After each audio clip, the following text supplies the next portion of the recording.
So, yesterday we read chapter 23, in which David saves the city of Keilah um, by way of the Lord. The Lord tells David to save Keilah, and he will be delivered to Saul. And then Saul keeps on finding David.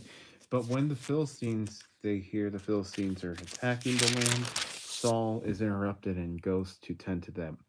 And then David goes to Saul and then tells, "Look, I can't kill you. I can't, because it is way too much for me. May the Lord do whatever seems right to you and to me."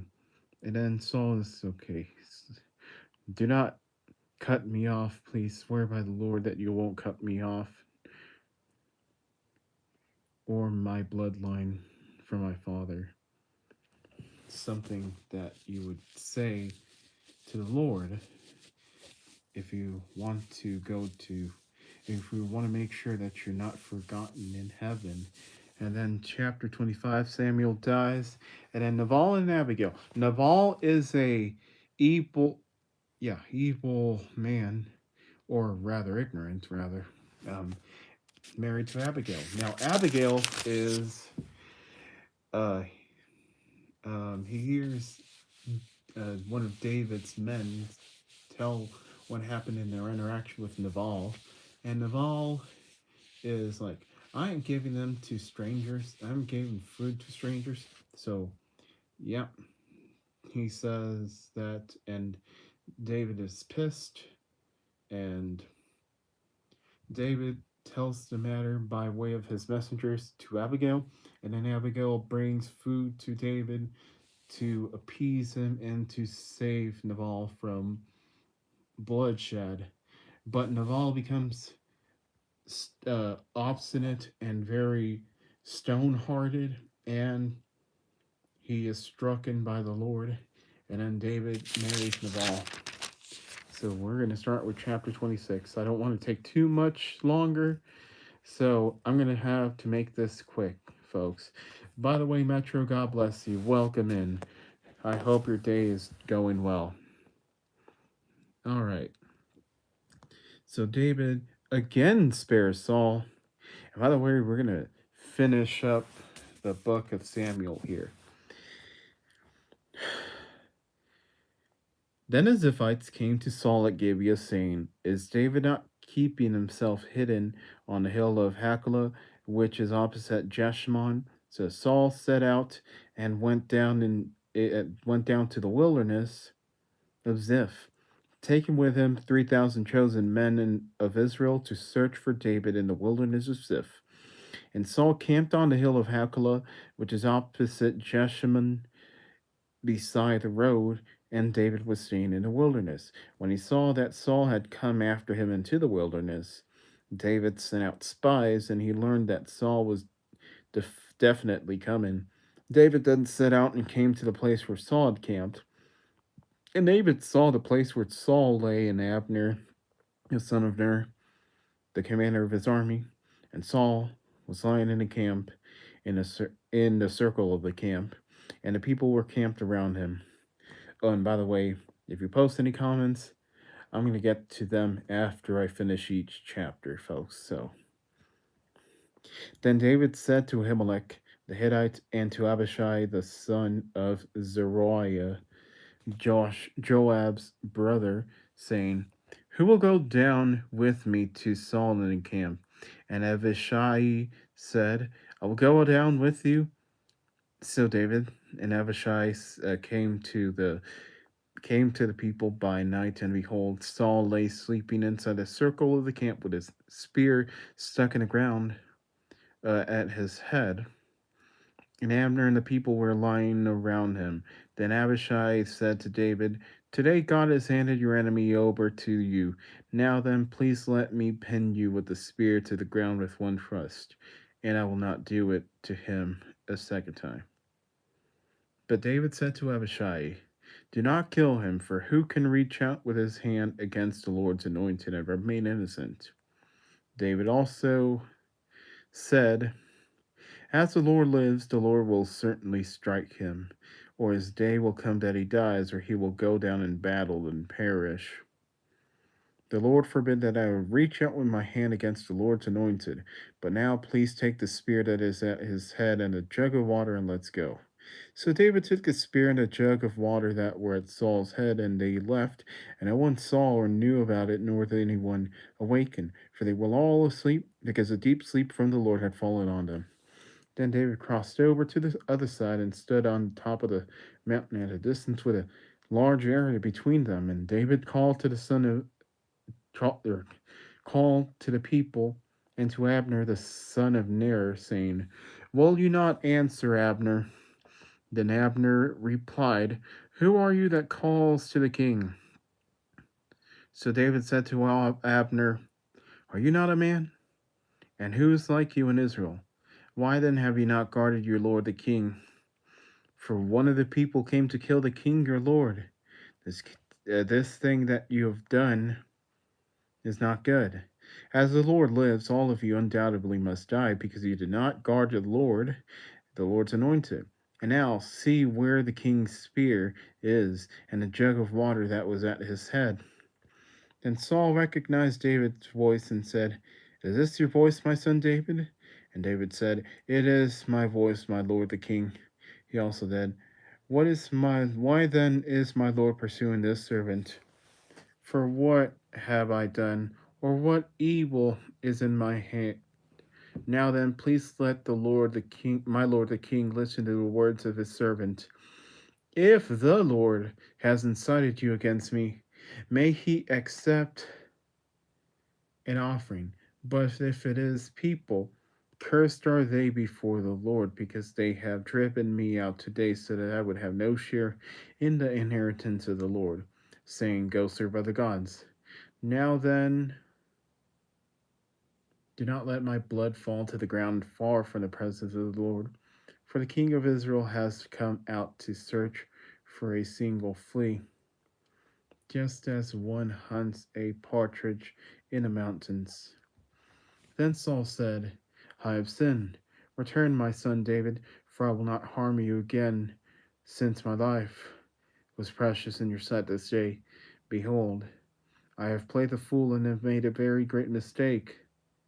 David replied, behold the spear of the king.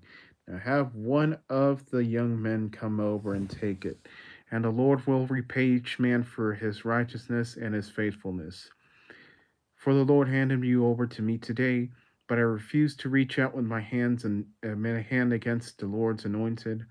Therefore, behold, just as your life was highly valued in my sight this day, so may my life be highly valued in the sight of the Lord, and may he rescue me from all distress.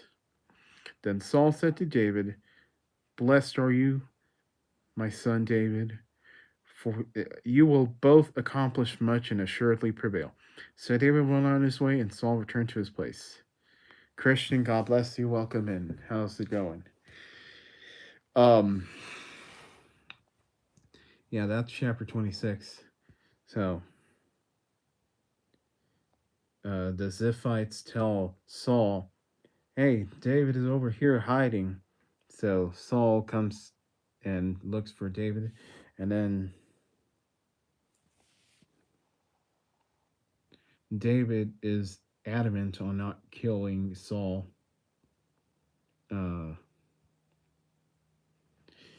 For he is anointed by the Lord. Now, so when Saul discovers David, David is like, why do you kill me? Why do you want to kill me?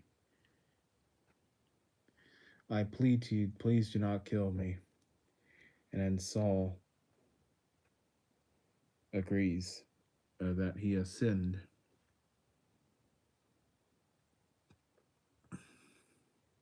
And David is insistent on not killing Saul, for he is anointed.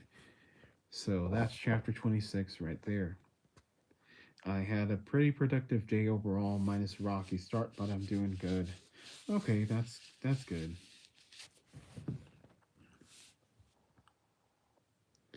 Now, I guess a verse that I could mention is, "The Lord forbid that I would reach out with my hand against the Lord's anointed," which means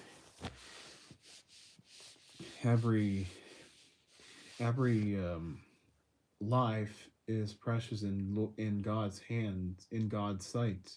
So if you kill, that means that you've killed one of God's creations. You have brought dishonor upon it, and God will be upset at that. So yeah, chapter 26. Saul hunts for David again, and then David and Saul come to each other, and David forgives Saul and pleads for his life, and Saul asks for forgiveness. Yeah, this is this is the basis of the "thou shalt not kill" commandment. Exactly, that's what it is. Okay, chapter 27. David flees to the Philistines. Then David said to himself, "Now I will perish one day by the hand of Saul. There is nothing better for me than to safely escape into the land of the Philistines. Then Saul will despair of searching for me any more in all the territory of Israel, and I will escape from his hand." So David set out and went over, and he and the 600 men who were with him, to Achish the son of Maok, king of Gath. And David lived with Achish in Gath, and he and his men, each with his own household. David with his two wives, Ahinoam the Jezreelitess, and Abigail the Carmelitess, Nabal's widow. Now it was reported to Saul that David had fled to Gath, so he no longer searched for him. Then David said to Achish, "If now I have found favor in your sight, have them give me a place in one of the cities in the country, so that I may live there. For why should your servant live in the royal city with you?" So Achish gave him Ziklag that day. Therefore Ziklag had belonged to the kings of Judah to this day. The number of days that David lived in the country of the Philistines was 1 year and 4 months. Now David and his men went up and attacked the Geshurites, the Girzites, and the Amalekites, for they were the inhabitants of the land from ancient times, as you come to Shur, even as far as the land of Egypt. David attacked and David attacked the land and did not leave a man or a woman alive, and he took the sheep, the cattle, the donkeys, the camels, and the clothing. Then he returned and came to Achish. And now Achish said, "Where did you carry out an attack today?" And David said, "Against the Negev of Judah, against the Negev of the Jerahmeelites, and against the Negev of the Kenites." Excuse me. And David did not leave a man or a woman alive to bring to Gath, saying, "Otherwise they will tell uh, about us, saying, 'This is what David has done.' And this has been his practice all the time that he has lived in the country of the Philistines." So Achish believed David, saying, "He has undoubtedly made himself repulsive among his people Israel. Therefore he will become my servant forever." That is chapter 27. So David hides from Saul because David, and now he for sure is convinced that Saul is going to come up and kill him again. So David goes to Ziklag. He asks Achish for Ziklag so that he could live in the country of the Philistines. Yes, the same people who had Goliath, the person who David stoned, I like how you show us what you're reading on camera. It makes this easier to follow along. Oh, you like this? Yeah. Um, Maybe I should do this more often. Um, but yeah, it also shows about how long when I read how long it is. So, you know, so once David went up there, David attacked the land, which is Ziklag. Um, and he attacked all of these tribes, the Gashrites, the Girzites, and the Amalekites, and wiped them out, not leaving one trace behind. And then Achish, I believe, yeah, Achish is angry at this, I believe, and um, he said he wants to make David his servant. At least that's what I believe.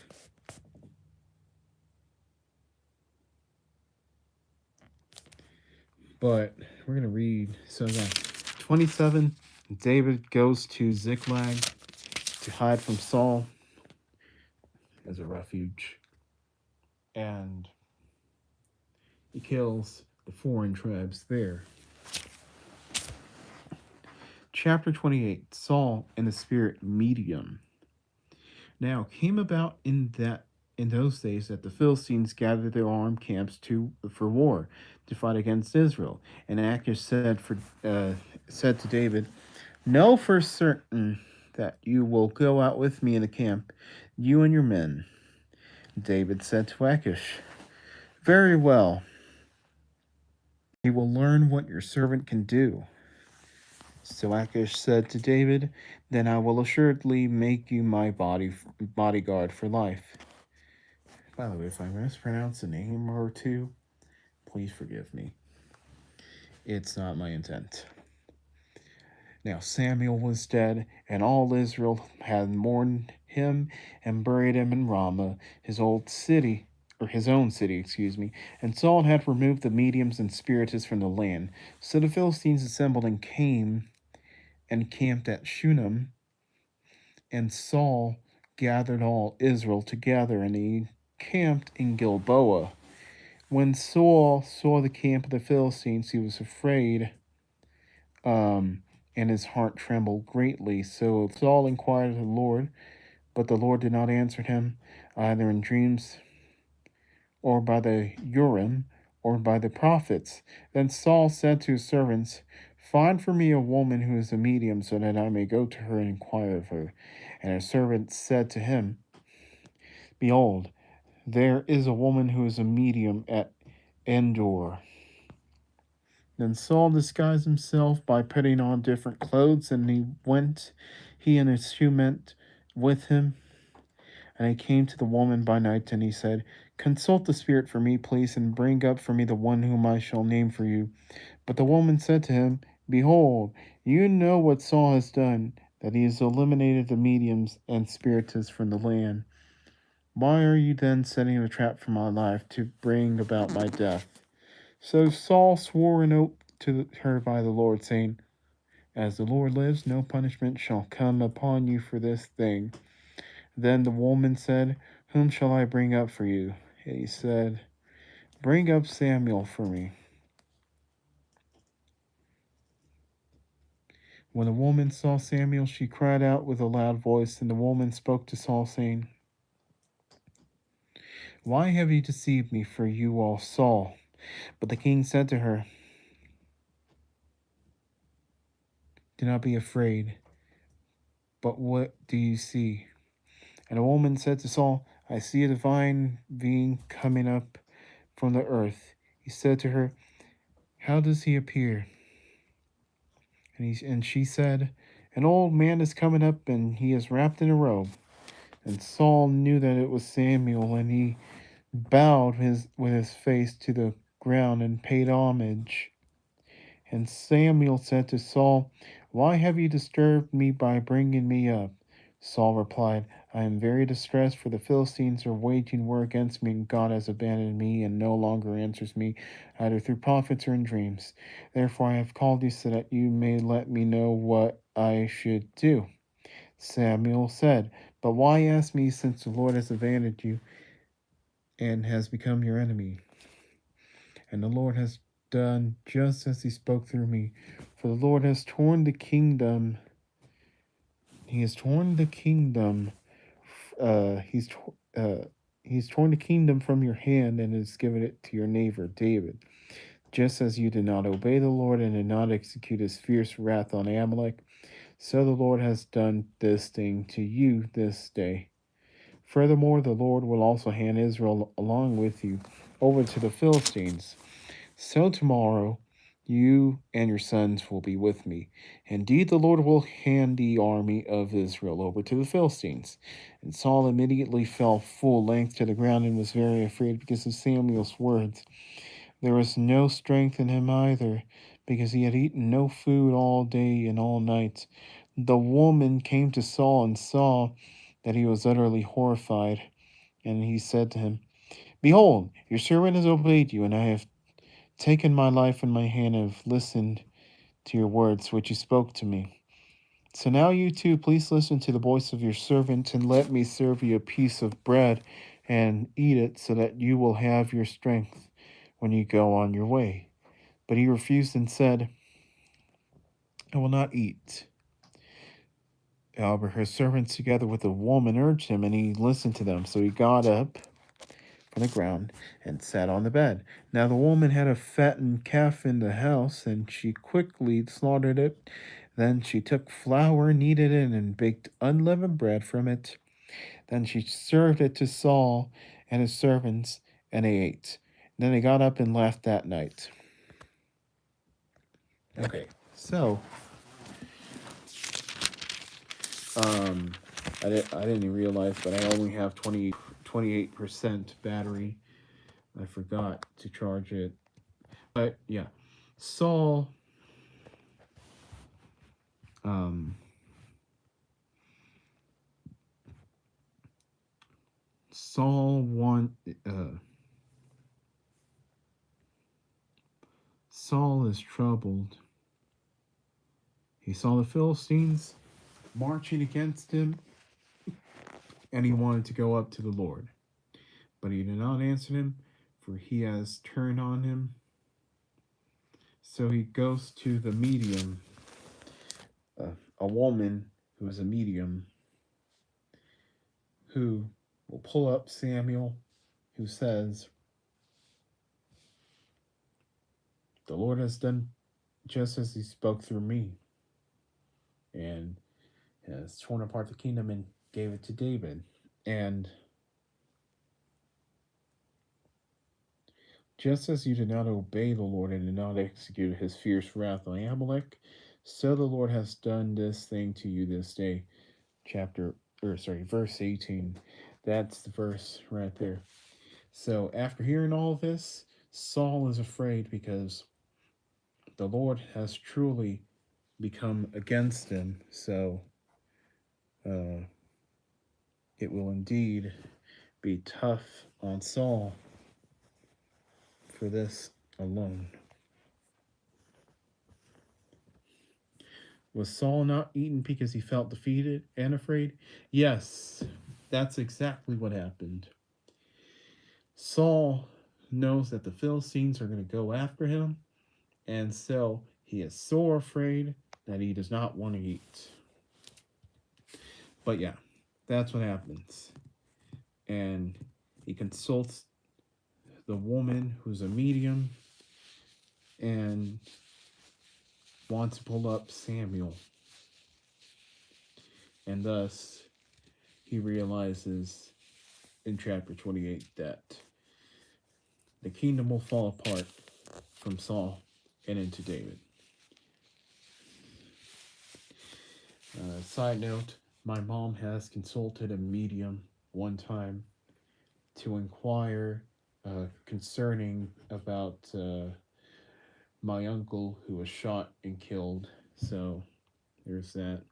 When we're nervous and tired, we lose our appetites. Yeah, I've never had that uh, happen for me. Fortune telling is a major sin. Mm. All right, let's read chapter 29. The Philistines mistrust David. Now the Philistines scattered together all their armies in Aphek, with it, while the Israelites were camping by the spring which is in Jezreel.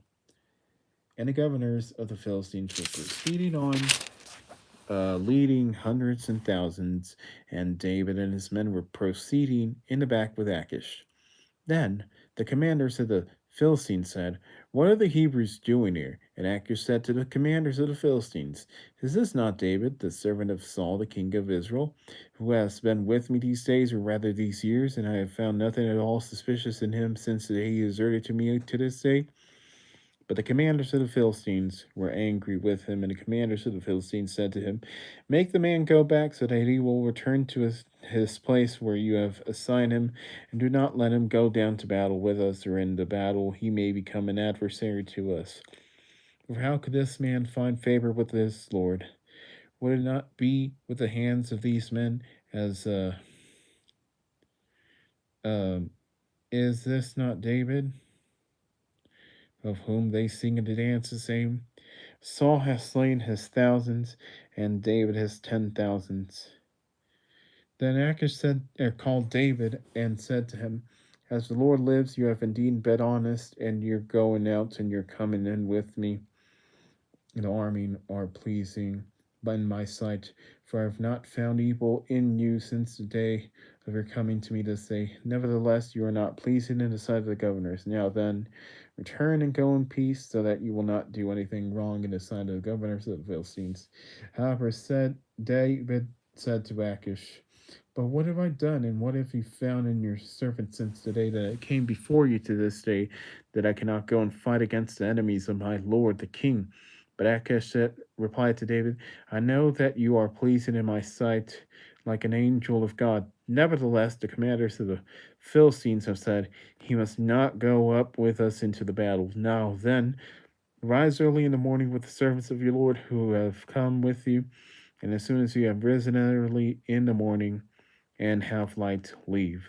So David got up early, he and his men, to leave in the morning to return to the land of the Philistines. And the Philistines went up to Jezreel. Okay. Deuteronomy 18:10-12 is our verse that tells us fortune telling witchcraft is an abomination. Yeah. And there's also Leviticus. There's also another verse in Leviticus that says the same thing. "Do not go to other mediums, for I am the Lord your God." Um, Nevertheless, if it, in the case of my mom, what would you say? Because she is worried for my uncle, and she wants him to go to heaven. So, what would you tell her in that case so that she doesn't worry? Because she is praying. Um, she's been praying daily, um, usually before going to bed. Devin has the need to be pleasing in the sight of governor, so as it is not our job to please man, it is our job to please God. Right. So David could inquire to the Lord what to do in this case. Okay, so 29. All after Saul comes to the medium.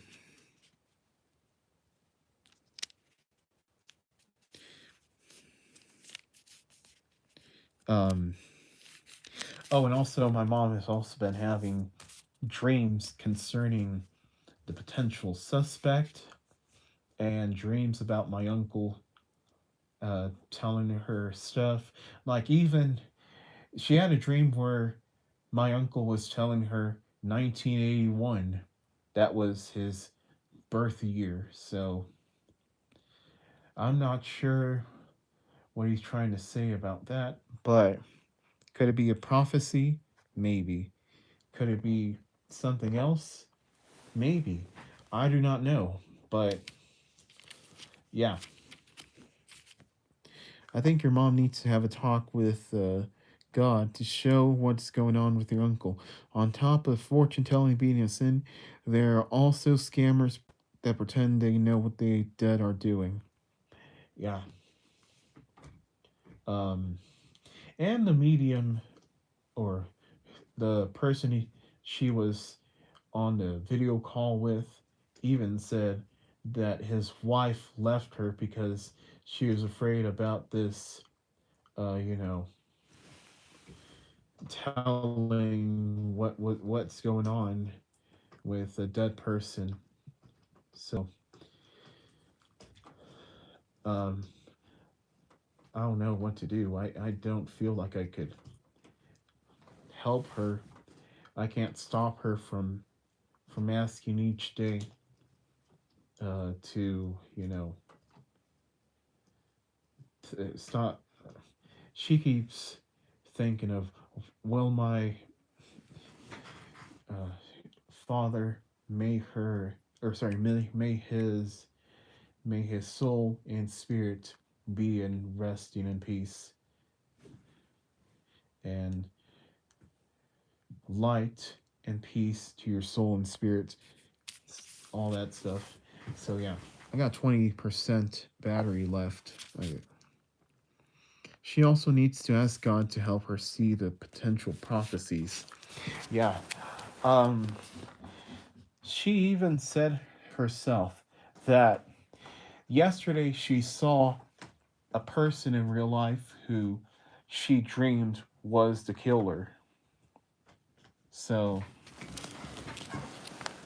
you know, I cannot say what's going on. All I can say is that's what's happening. Mediums are scanners. She needs to go to God every day and only consult with Him. Right.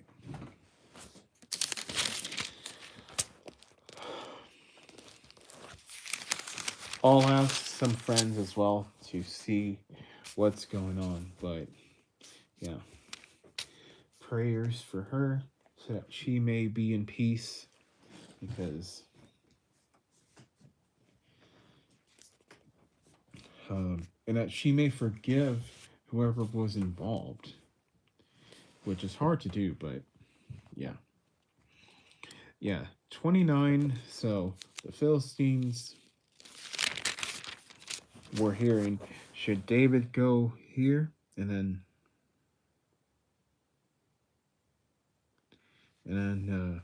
the commanders of the Philistines do not want David to fight with them. So unfortunately, Achish sends David away, uh, which sucks. But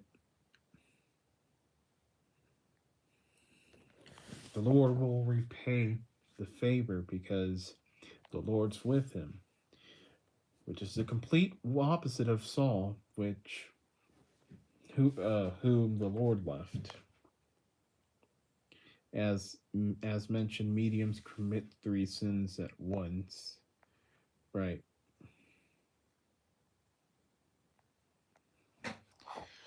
It's like it's no different than scamming. It is scamming, and it's challenging. Um, it's challenging what the Lord can do, and testing the Lord, which is not good. Yeah. So 29. Uh, the Philistines reject David, probably because he killed Goliath and destroyed them.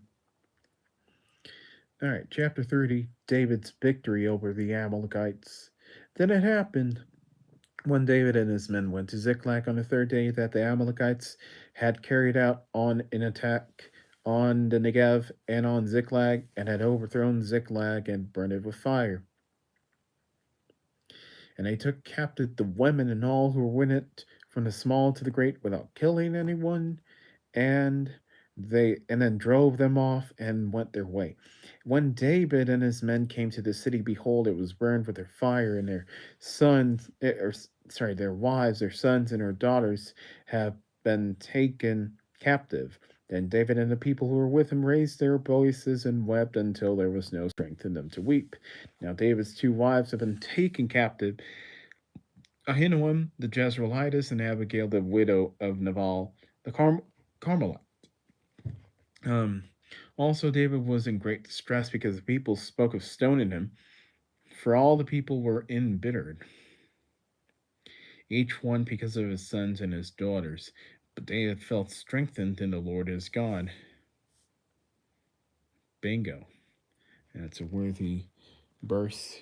But David felt strengthened in the Lord his God. That is, I believe, 8, verse 8. Yeah. I'll get to your comments, folks, in just a moment. Let me just finish chapter 30. Then David said to Abiathar the priest, the son of Ahimelech, please bring me the ephod. So Abiathar brought the ephod to David, and David inquired of the Lord, saying, shall I pursue this band of raiders? Will I overtake them? And he said to him, pursue, for you will certainly overtake them, and you will certainly rescue everyone. So David left, and he and the 600 men who were with him, and they came to the brook Besor, where some who were left behind stayed, but David pursued, he and 400 men, for 200 were too exhausted to cross the brook. Besor stayed behind. Now they found an Egyptian in the field and brought him to David and gave him bread, and he ate.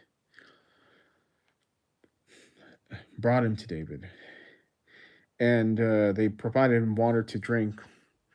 They also gave him a slice of fig cake and 2 cakes of raisins, and he ate. Then his spirit revived, for he had not eaten bread nor drunk water for 3 days and 3 nights.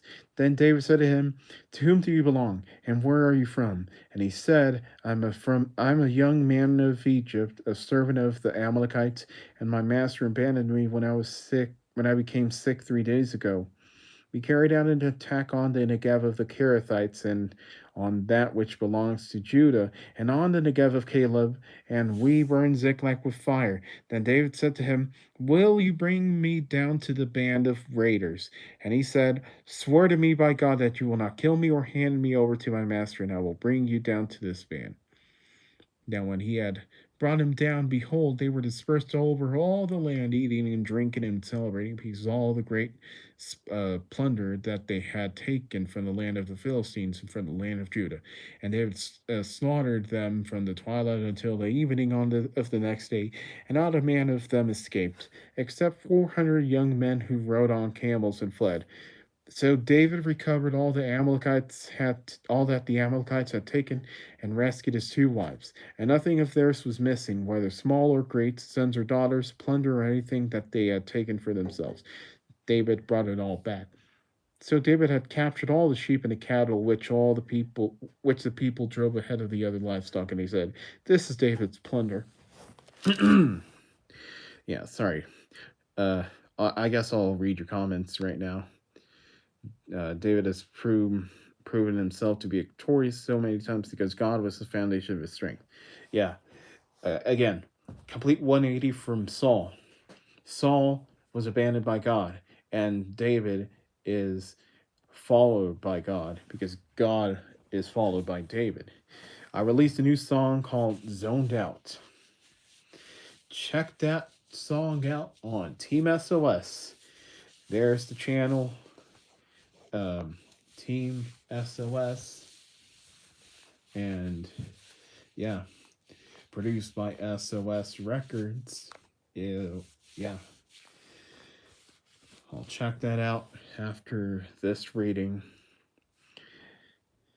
The plunder is divided. When David came to the 200 men who were too exhausted to follow David and had left behind at the brook Besor, and they went out to meet David and to meet the people who were with him, then David approached the people and greeted them. Then all the wicked and worthless men among those who went with David said, "Since they did not go with us, we will not give them any of the spoils that we have recovered, except to every man his wife and his children, so that they may lead them away and leave."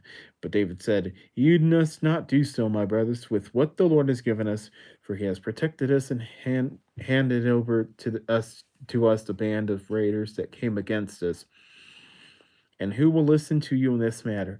For as is the share of the one who goes down into the battle, so shall the share of the one who stays by the baggage, they shall share alike. So it has been from that day forward that he made it a statute and an ordinance to Israel, uh, to this for Israel to this day. Now, when David came to Ziklag, he sent some of the spoils to the elders of Judah. Man, I'm babbling. To the elders of Judah, to his friends, saying, "Behold, a gift for you from the spoils of the enemies of the Lord.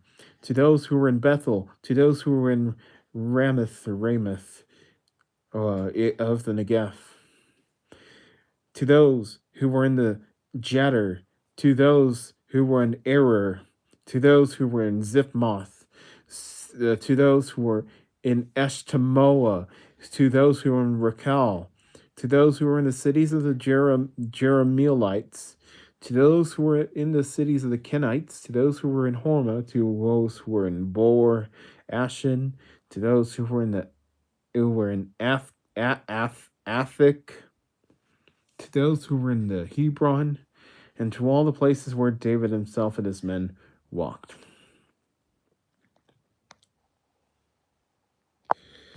We're almost done, folks. I want to summarize this quickly. So, after being rejected by the Philistines, David brings on havoc on the Amalekites, taking people captive without killing them, and burned their cities. Now, David's wife's been taken captive as well, and all the people wanted to stone him for all of this.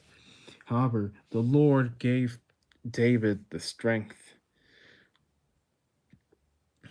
David wanted the ephod to inquire of the Lord. Here's the thing I don't. Here's um the ephod. Does anybody bring an ephod anymore to inquire of the Lord?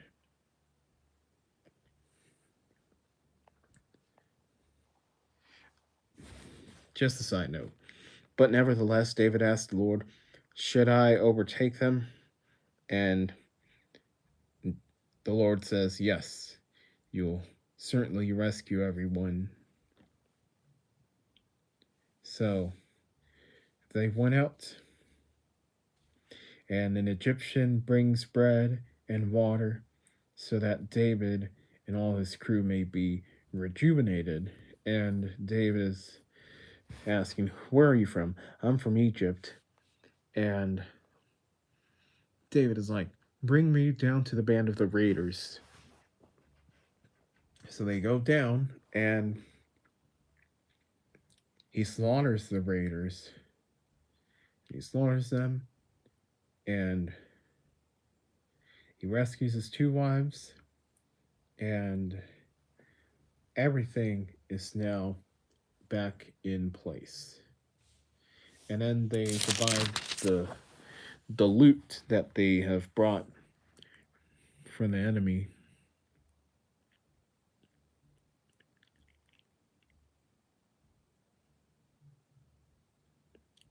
And David is so generous that he distributes the entire spoil to every one of the people, even those who did not fight, despite the men saying, uh, "Since they did not go with us, we'll not give them anything." So they distribute the spoils in that case. I'm not sure if efforts are still used. Yeah, like I don't know why, but it it's kind of like I don't know, like you know how there's these crystal balls that people go into and you know ask what's going on. Except in this thing, it is an effort or whatever, and the Lord is in it. So in essence, it's not much different, except since the Lord is in it, it's it's it's great and not wicked. Because if the ephod did not, you know, uh, summon the Lord or anything, then or it's not even the ephod, it's his faith actually. So,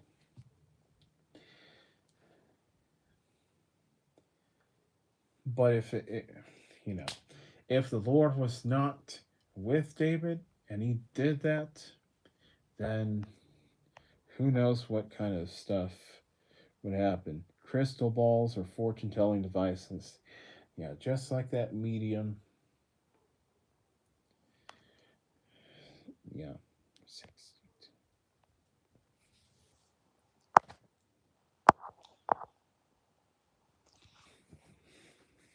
I don't know. I don't know why I get that comparison, but you know, it is what it is. All right. So, yeah. Chapter 30, David wages to capture the Amalekites um, and destroys their land and destroys the raiders and divides the loot among the people. And last but not least, chapter 31, Saul and his sons killed in battle. Now the Philistines were fighting against Israel, and the men of Israel fled from the Philistines, but fell fatally wounded on Mount Gilboa. And the Philistines also overtook Saul and his sons, and the Philistines killed Jonathan, Abinadab, and Malchishua, the sons of Saul. The battle went heavily against Saul, and the archers found him, and he was greatly wounded by the archers. Then Saul said to his armor bearer, "Draw your sword and pierce me through it. Otherwise, these uncircumcised Philistines will come and pierce me through and abuse me." But his armor bearer was unwilling because he was very fearful. So Saul took his sword and fell on it. When his armor bearer saw that Saul was dead, he also fell on his sword and died with him. So Saul died with his 3 sons, his armor bearer, and all his men on that day together.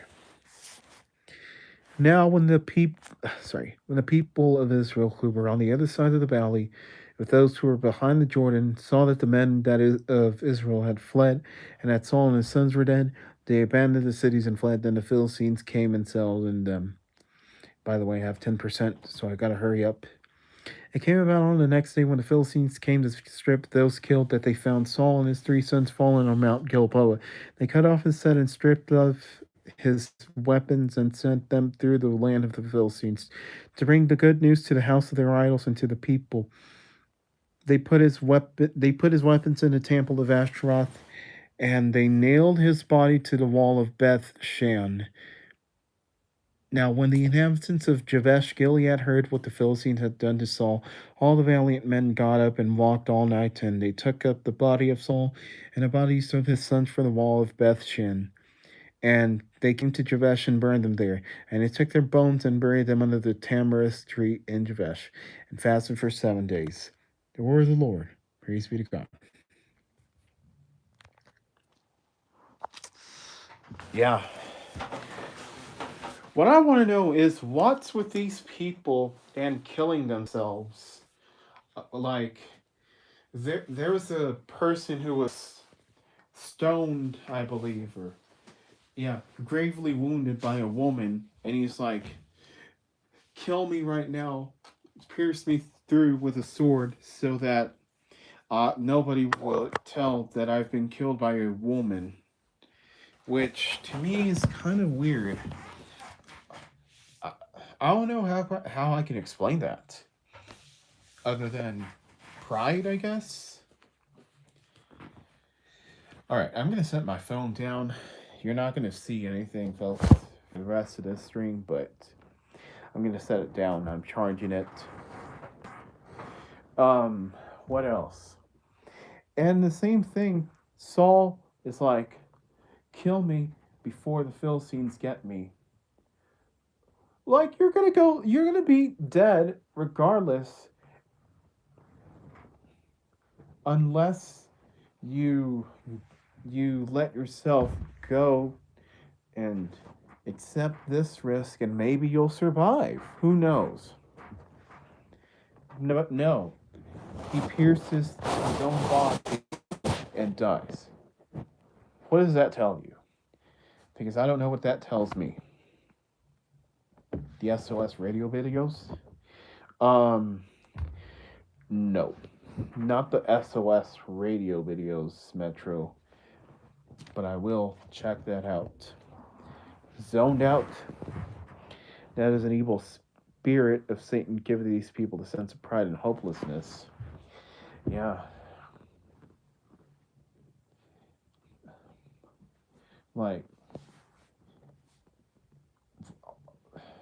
I guess Saul was not even willing to take this risk. Like, maybe if he had not unalived himself, he could have survived, he could have repented, and he could have been good in the Lord.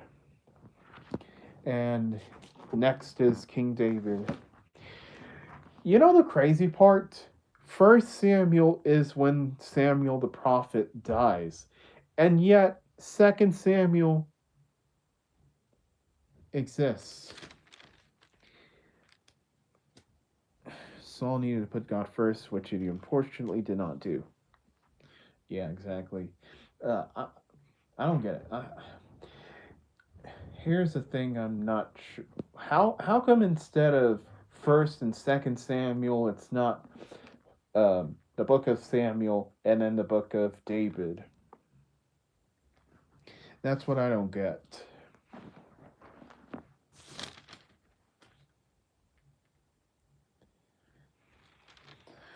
So, to summarize chapter 31, Saul and his sons go to battle against the Philistines, along with the Israelites,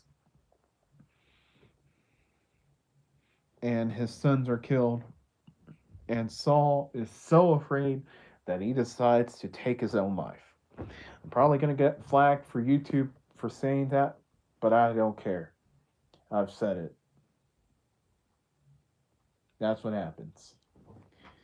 His armor bearer does as well, also, which is a sad fate. And I might as well say it. That's suicide, which is murdering oneself, which murder is a sin. So, pride and murder, those are two sins right there. Fear is from Satan. Saul fell for the evil spirit of fear instead of turning to God. David, on the other hand, turned to God and he was victorious many times. Yeah.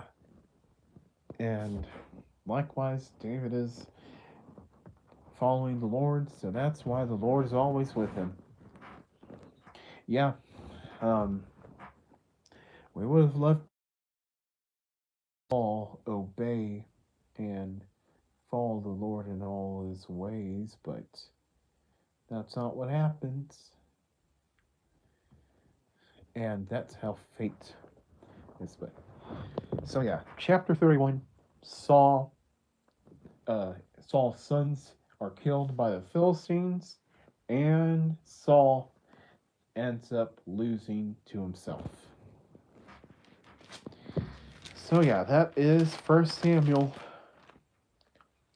David spares Saul again in chapter 26 after he goes after David again. And then David hides in chapter 27 in Ziklag, the land of the Philistines, and attacks um, in the land. And then chapter 28, Saul reaches to a spirit medium and asks for Samuel, who prophesied about the the his kingdom being taken from his hand and over to transferred to David. And then chapter 29, the Philistines mistrust David because of what he did in Ziklag and killing the people. And then I think that's why. But and then chapter 30, David proclaims victory over the Amalekites because the Lord's with him, and he divides loot with all the people there. And in 31, Saul and his sons die. Bam, bam. David proved himself many times, especially with Goliath, that he was not someone to mess with, especially with the full armor of God on. Exactly. That's what happened. And that's why David was successful.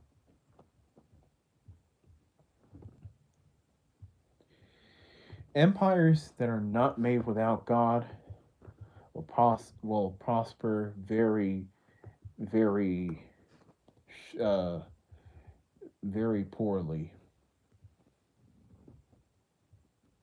Meanwhile, if God is in the equation, all these things that they build, these empires, they will last. They will last as long as the Lord is in it. If I were some oppressive, God hating, evil ruler at that time, I'd be horrified of David. Yeah, just like Mr. Saul, who ended up, in a way, selling his own soul to pride. Think of it as this. You have a foundation, and God is the steel. Like, say you build a house made of wood and concrete, it's not going to last that long. In fact, it may, you know, it may decay over time.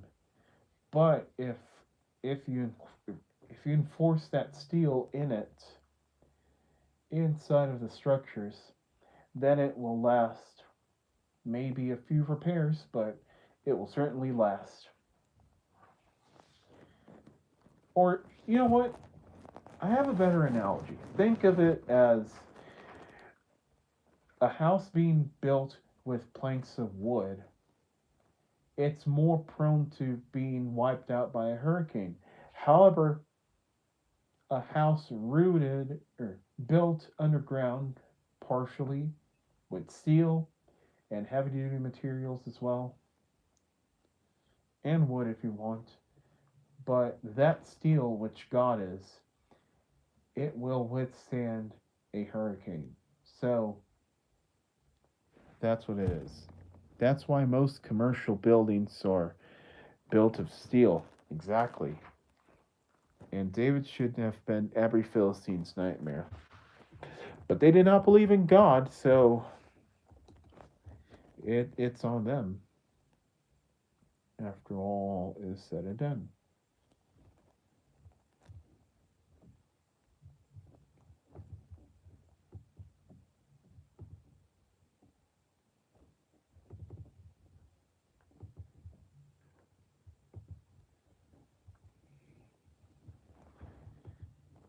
Steel equals God's strength, love, power, and grace.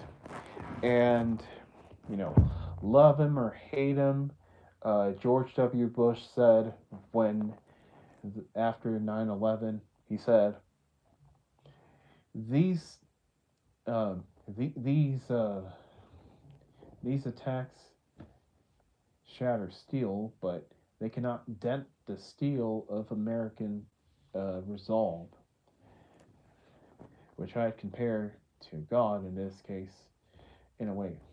These attacks at the Philistines, they may, you know, bleed, but they can never touch the core of the heart powered by God. Now, if it were not powered by God, that would be a different story. Most smaller commercial buildings, such as fast food places, are built out of wood, like houses. Makes sense. It's cheaper.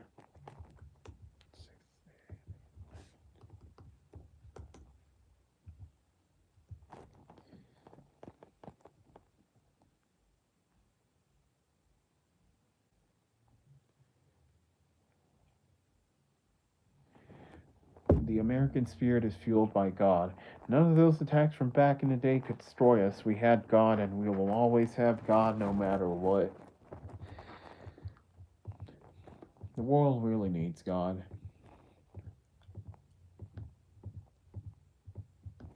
Um, the world is becoming more secular, and well, it's been secular since who knows when. But one one I guess silver lining is us Christian followers,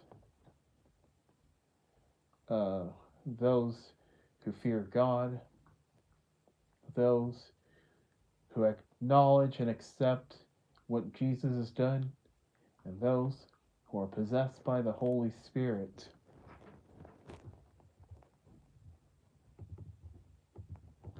And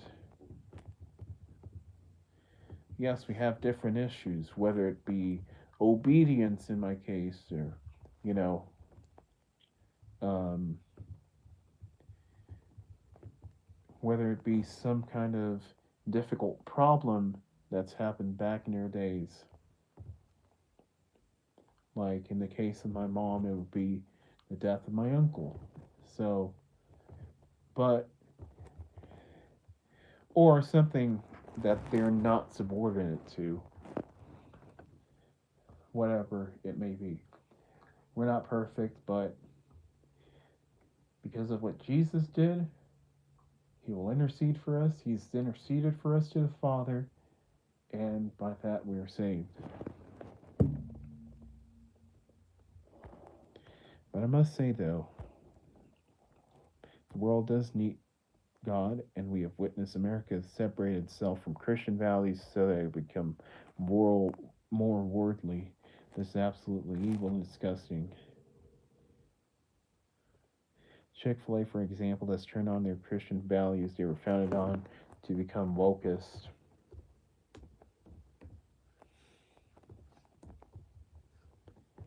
Yeah, they caved into the pressure, and now,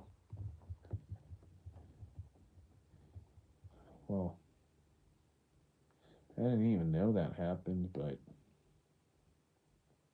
well, I knew that they were under fire for supposedly campaigning against LGBTQ stuff. That's what they said, not me. But then they stopped funding those, and I haven't heard about them since. But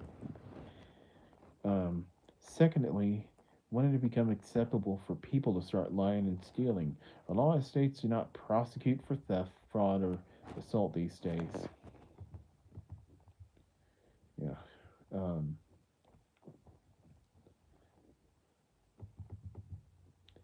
People put too much trust in satanic news networks like CNN, Fox News, and MS Now. They treat everything they say like it's gospel. These three networks lie every single day.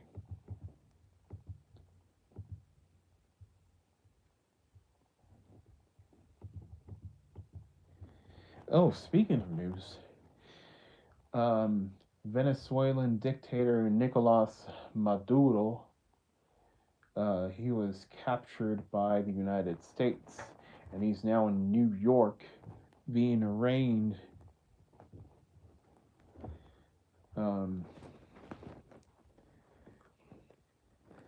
There's that. Yeah, CNN. Everybody has criticized CNN for the longest time. And Fox News, which I'll say this, out of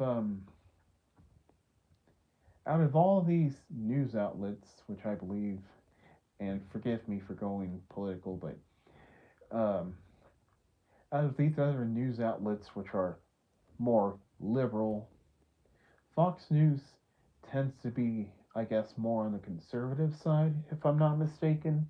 Who knows? But yeah, regardless, um, nobody trusts the news anymore. And I mean, what's next? Are we going to have pets as our presidents? Hopefully not.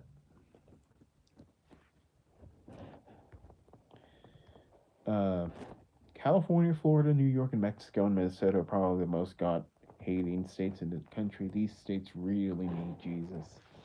Yeah, California is in pure turmoil. Saying that it's a shell of itself is an understatement. And I've not been there, and honestly, I don't know if I ever want to go there in this state as it is.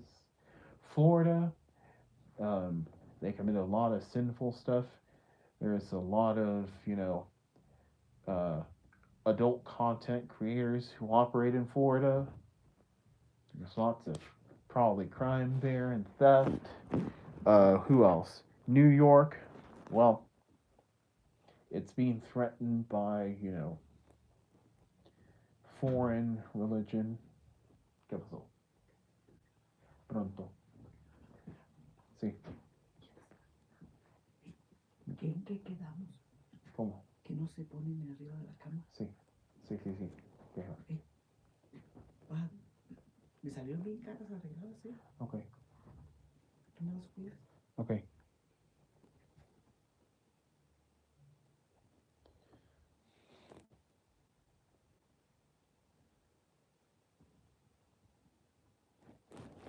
Stop. Stop.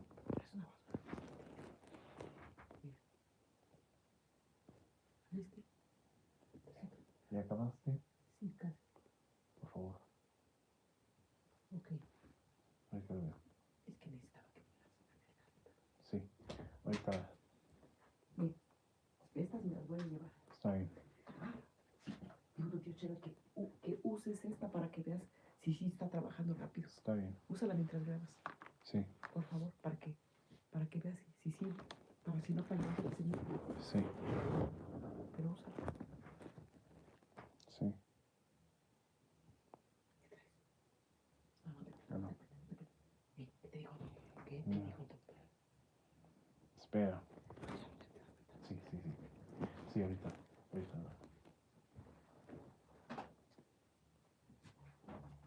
Sí. No le puso todos los tornillos, pero no creo que va a poder. ¿Por qué? Porque las de estas están desprendidas del motherboard. ¿Cómo? O sea, que aunque le pusieras tornillos no se van a agarrar de nada. Pero eso sí lo arregló. ¿Pero por qué tan floja de abajo? Porque no le puso todos los tornillos. ¿Y por qué no se los puso todos? Porque no se van a retener de nada. ¿Quién te dijo? Es que adentro de este tiene estas cosas que agarran los tornillos y ya no existen eso. Yeah, give me 1 second. Okay. Pero, ¿dónde está? Okay. Right. Excuse me. Sorry about that. New Mexico. I really don't know what's going on in New Mexico other than potentially some pagan stuff.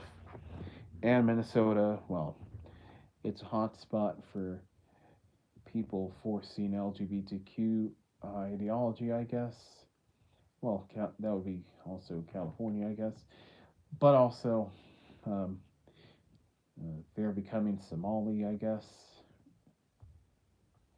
Um, what else? Louisiana, I didn't know that they practice witchcraft. Crime, I know. And also Mardi Gras, which is some kind of unclean festivity. They release all of their uncleanness. What I love about Texas, we're the Whataburger, Shipley's, we're the most God-fearing state. Whataburger, in God we trust. New Mexico doesn't prosecute theft. Oh, okay, so they're basically like Saul, who didn't execute justice. Mardi Gras is actually a Christian celebration, but people do pervert it by using it for unclean celebrations. Yeah. I thought Mardi Gras was a moment for people to, release all of uh, their unclean tendencies and all their temptations and, do that. Like, probably people, I know people dress up, maybe they don't dress up, maybe the opposite. Um,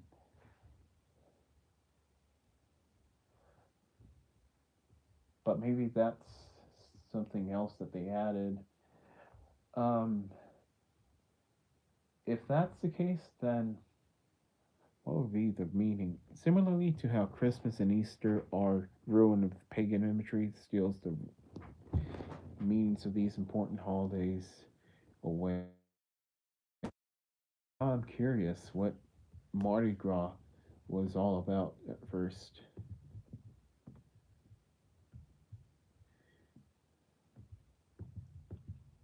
Oh, by the way, it means Fat Tuesday or Shrub Tuesday.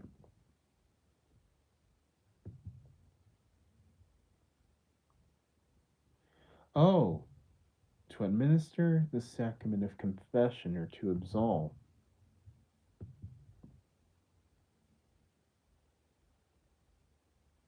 Or wait, the last day of consuming rich fatty foods, notably red meat, in preparation for Lent. Oh, okay.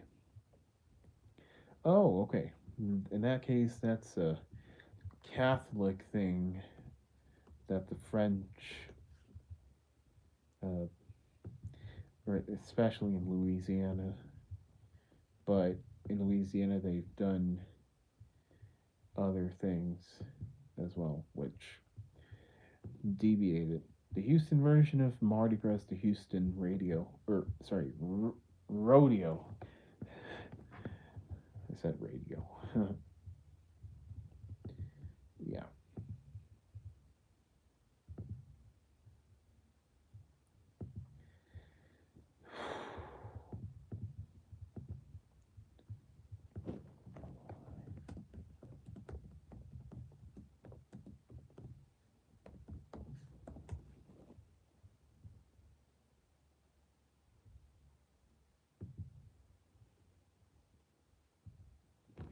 Speaking of which, I think the next novel we'll be writing will take place at the rodeo due to be in the same month as a special certain friend's birthday. Hmm.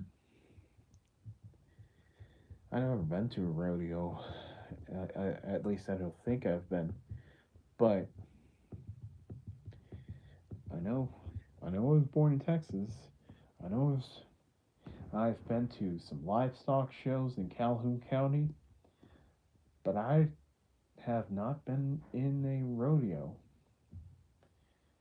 Well, as a matter of fact, the only real event to that degree was a Houston Astros game in 2011. Not even a concert that I've been to. So, yeah, sorry to disappoint.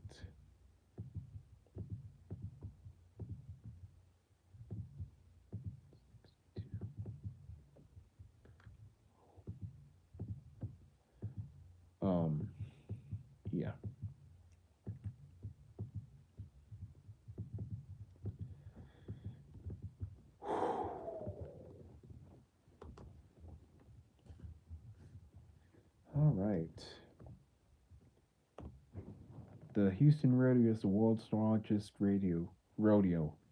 They have a carnival in the RNRG parking lot, lots of barbecue, concerts, and shopping. Sweet. Um, we're returning to Texas on the 11th, which sadly it means I will miss a lot of NFL games. Like, let's see, uh, which games will I miss? Panthers, Rams, and Bears and Packers. If anything, I'll have to watch somewhere in Mexico. I'm gonna be on the flight during the Jaguars and the Bills and Jaguars. Uh, there's that. Niners and Eagles as well. See later. And Patriots and Chargers. I might arrive for that, but I don't think I will. Um, Texans and Steelers. I'll catch that on Monday. And then for the divisional round, we should be alive, or yes, alive and available for those. And then conference championships. Um, I've got school on the next day, so I might watch it from my school. Maybe, maybe not. We'll see. And then, of course, the Super Bowl. I want to watch it from home, even if it means that I go back to school late. Also, the Stars take on the Hurricanes tomorrow. Checking the NHL standings. Let's see. Hurricanes are on top of their division and are tied with the Lightning for the Eastern Conference. Avalanche ahead of the Stars in that division.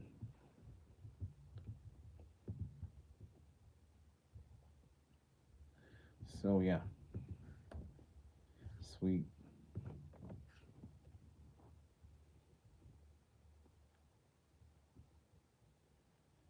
Okay.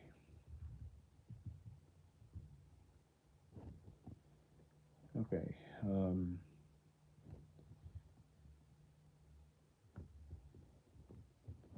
Will you be watching the Super Bowl on Chris 6 or another NBC affiliate? If it's on, if I'm in Kingsville, yes, on Chris 6. If I'm in, what's it called? I'm at home, I'll watch it on KPRC too.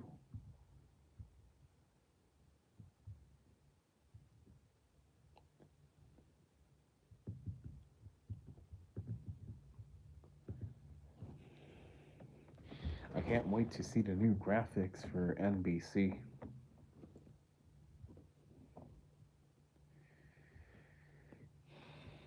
All right.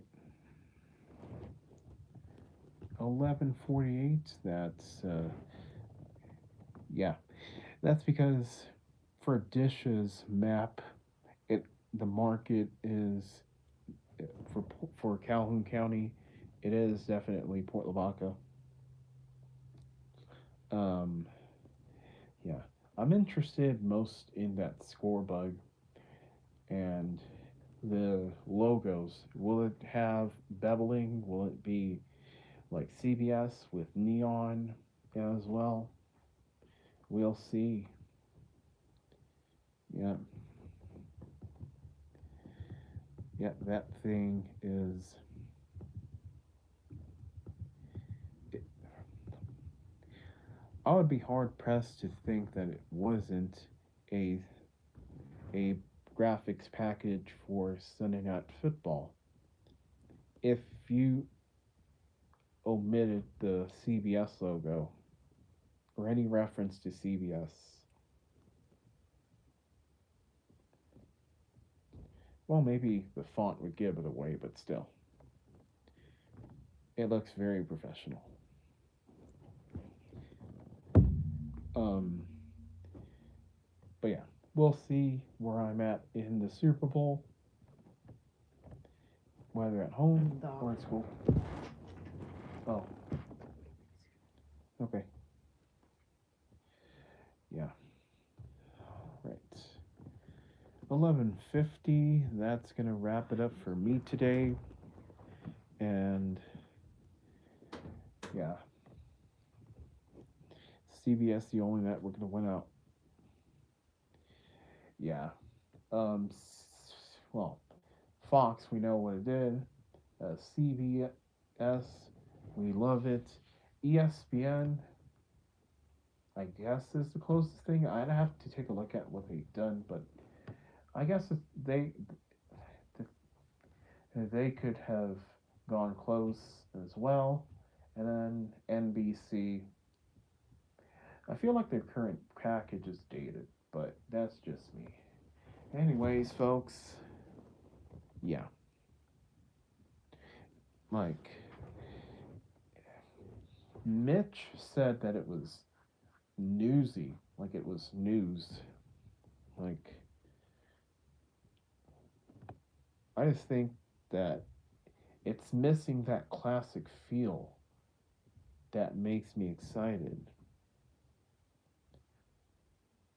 It's not bad, it's just missing that greatness factor.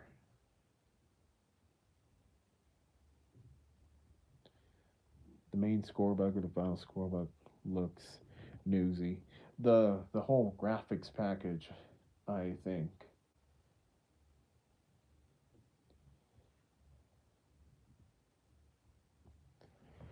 maybe it's the frame rate,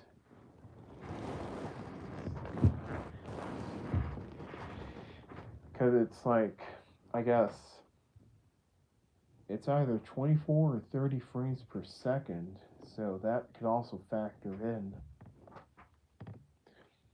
Regardless, um, yeah, that's all I've got for that. CUS's final scoreboard looks like it could be the first Xbox dashboard. Yeah, it could. I wouldn't be surprised if 2K or EA Sports, whoever does NFL, would rip the graphics from CBS.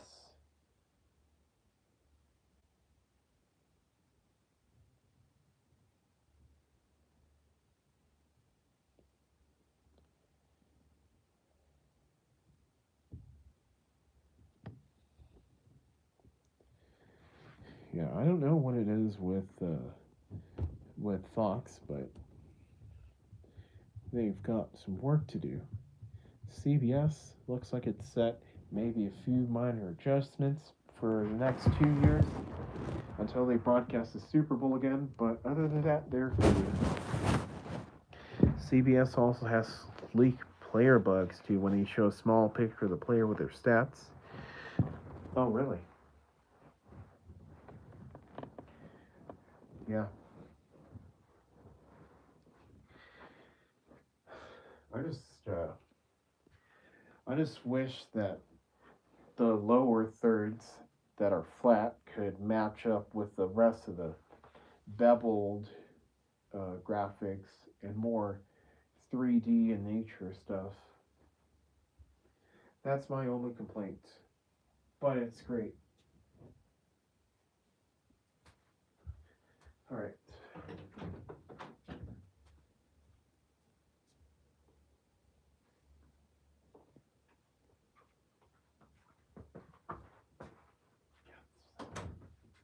Gethsemane. I really hope CBS gets. Yeah, or they could always come up with a new design. I don't know how it's going to look in 2028. That's when they broadcast the next Super Bowl. But hopefully they haven't gone rogue and decided to go flat again like in 2021. Um, also, let's see how I want to see if Fox listens to the criticisms of the critics. ESPN, I feel like they've had the greatest scorebook package they've ever came up with, or graphics package, I mean. NBC is in much need of a change. For real. I just hope CBS doesn't get cheap and go Fox style. Oh, well. Yeah, Fox is your guinea pig. They love to experiment. And the thing is, I feel like Fox has capabilities for primetime style graphics, but they've not done that.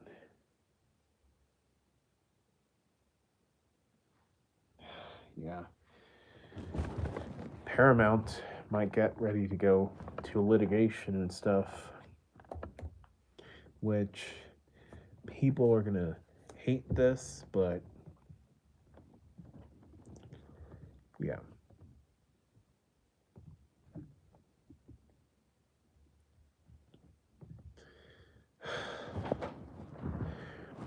They're probably gonna take this to some sort of higher level, or maybe it's just the end. Yeah. Yeah. There's one thing we know about you is that you have an analogy for what happened in your days.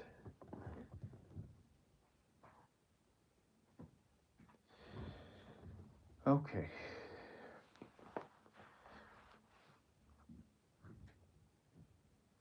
And yeah. Unrequited love from Paramount that Warner Brothers is not returning it. Ellison is getting exhausted. At the same time, like David Ellison doesn't. Who knows? Maybe he would have sold his soul for Warner Brothers.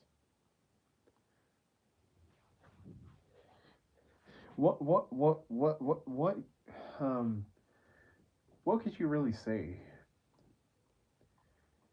You can only bring a camel to the water or a horse to the water, but can't force it to drink. If Ellison sues that, they could roll their relationship with them. I remember they're partners for the NCAA. Oh, I forgot.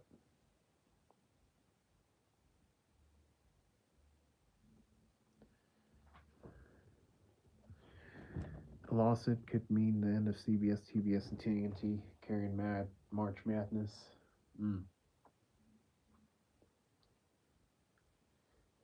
I mean,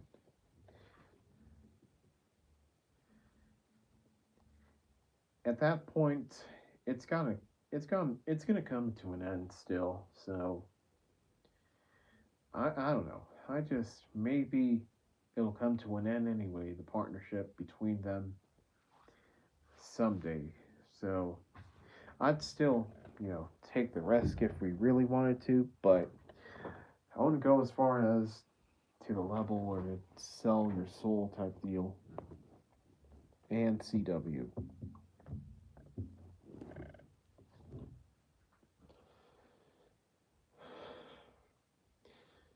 So I'll be right back, and then we're gonna wrap up this stream because it is 12. See if I'm on. You ready?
Okay, folks.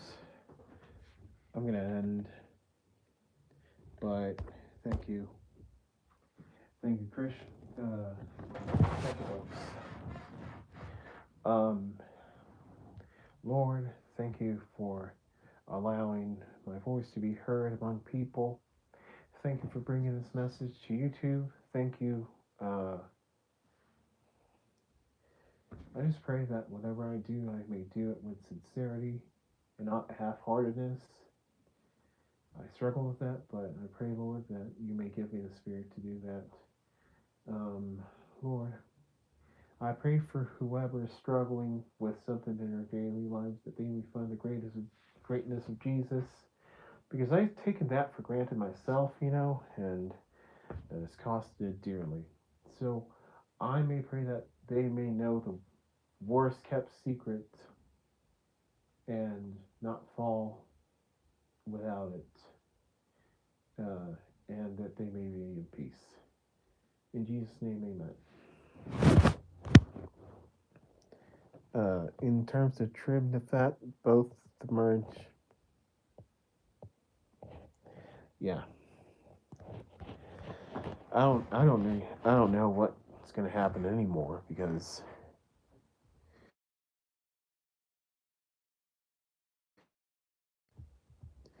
but other than that, thank you, Metro, and thank you, Christian. Thank you all for tuning in. And I'm gonna wrap it up here and next story in Tegna merger. I wonder what that'll be called. But yeah. Alright, I'm out. Thank you, good night, and God bless. Sleep deep, rise and shine bright, go in peace, and seek the love of the Lord. And we'll start with 2 Samuel. Thank y'all.